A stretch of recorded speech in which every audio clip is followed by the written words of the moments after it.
The Arab League of States is a confederation of 22 Arab countries that cooperate on economic and military affairs. I sat down with Maged Abdelaziz, the League's UN envoy, to talk about the critical issues facing nations in the Middle East and Africa, along with their influence at the United Nations. I'm Frankie Ciardo, and this is TRT World One-on-One. Ambassador Maged Abdelaziz, thank you for joining us here on TRT World. Thank you for hosting me.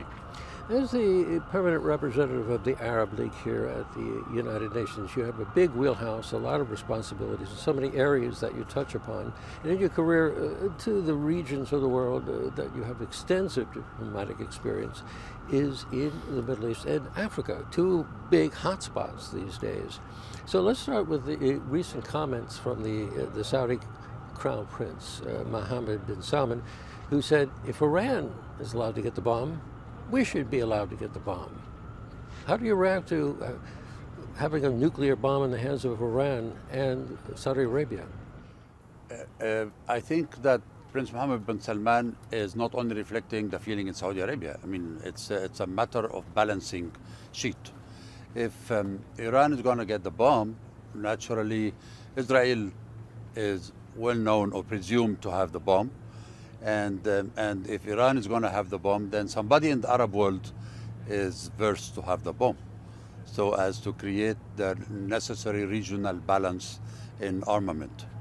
Either we all don't have the bomb, or we all have the bomb, and that has been a principle that has been prevailing for a long time. And we use it in the arguments when we go to the NPT, when we go to the CTBT, when we go to the IAEA, to all the nuclear forums that are discussing nuclear disarmament. Nuclear weapon states have not been active in implementing the 1995 resolution on the establishment of the nuclear weapon-free zone in the Middle East. And they have been blocking the convening of the conference for some long time, until the Arab group here in New York decided that we should convene the conference within the UN, not within the NPT.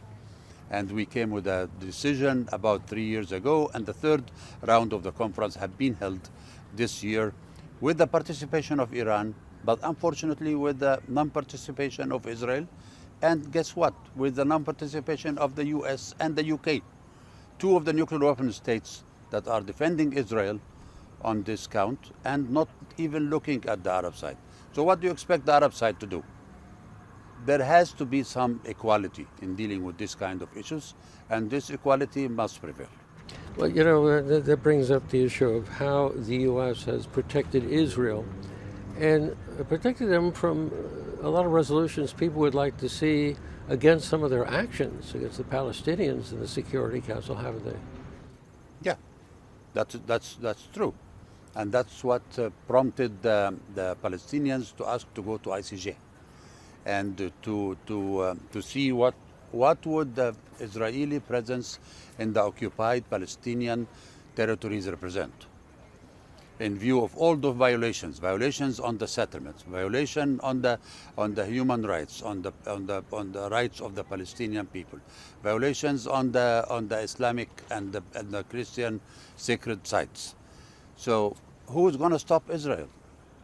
It is, and if the United States look the other way and look only eastward to Russia, to China, to the other side, then we have to do other business. You know, of all the Israeli governments in maybe the last 10 years or so, the government of Benjamin Netanyahu does not appear to be signaling that he wants to settle anything anytime soon, right? Well, yeah, this is a fanatic government that is built around protecting the prime minister from certain legal and judicial issues, and protecting its own members, and they don't pay that much attention to the peace process. And that's why there came this initiative on the International Peace Day that happened at the beginning of the session on the 18th, hosted by Saudi Arabia, Arab League, and European Union, and then joined by Egypt and Jordan, trying to envisage a plan whereby it is yet focused on the day after.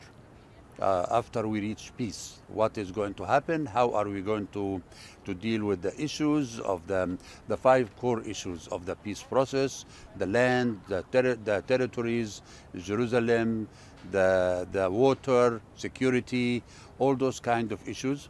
And we are forming committees, and the committees are going to start in October.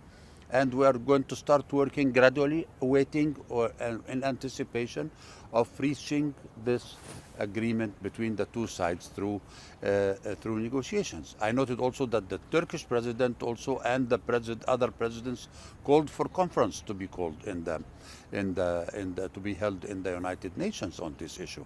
And President Abbas have been doing that since 2018. He asked in the Security Council, 2019 in the General Assembly, 2021 in the Security Council. So what else can we do? We need the international community also to help us to try to reach peace, and then we are capable of taking it afterwards. We're getting ready for it now. You know, we were talking about the Saudi Crown Prince before. How important is Saudi Arabia to solving the issue of the Palestinian question in the region? Saudi Arabia is a key player in our region, has been and will continue to be a key player in our region. And their role is now they are the president of the Arab Summit. And that is where they can play much more visible role and much more leadership role in pushing forward.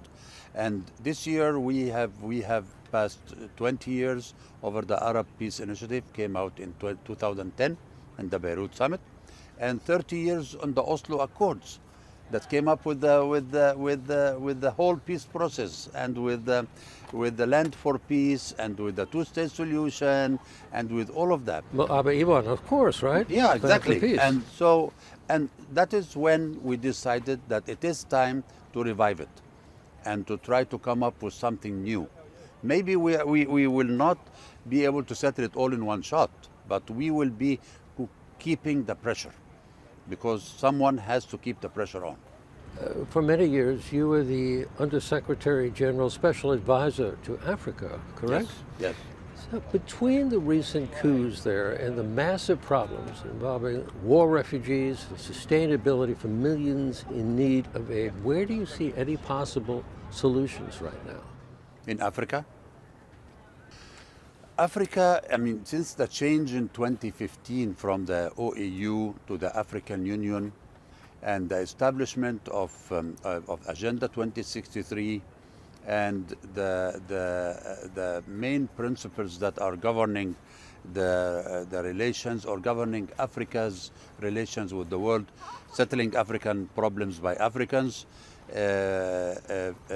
domestic resource mobilization, all those kind of regional integration, all those kind of principles have made African positions better than it was before. But still, African countries being exploited by industrial and former colonizing countries. And that is why you see the revolt that is coming out now in West Africa and in many other parts of Africa against this kind of hegemony. The Africans are becoming more cognizant of their own interest, and they are going to be following their development path based on their own interests, not based on the interests of the former colonizing powers or on the interest of those who would like to utilize them. So give Africa some more time. It will take some time. Yeah, maybe some deadlines could not be met, as the SDGs. We all witnessed the summit on the SDGs. 15% only of the SDGs have been implemented up till the midterm point. And we still have only 7 years to go. Are we going to be able to catch it? Or are we going to be extending it? Or are we going to come another one following MDGs and SDGs? Are we going to come with another set of criteria? We have to be more vigorous, and the developed countries must fulfill their responsibilities to the developing South. And the developing South must also utilize internal reform and reforms of the international institutions. I'm glad the Secretary General is speaking today about reform of the Bretton Woods institutions. I'm glad he's speaking about climate change. I'm glad he's pushing the envelope on those kind of issues, whereby it is not only for the benefit of the industrial and the big countries, but also for the benefit of the developing countries, including African countries. Ambassador Maged Abdelaziz, the permanent representative of the Arab League here at the United Nations. Thank you for being on TRT World with us. Thank you very much, Frank.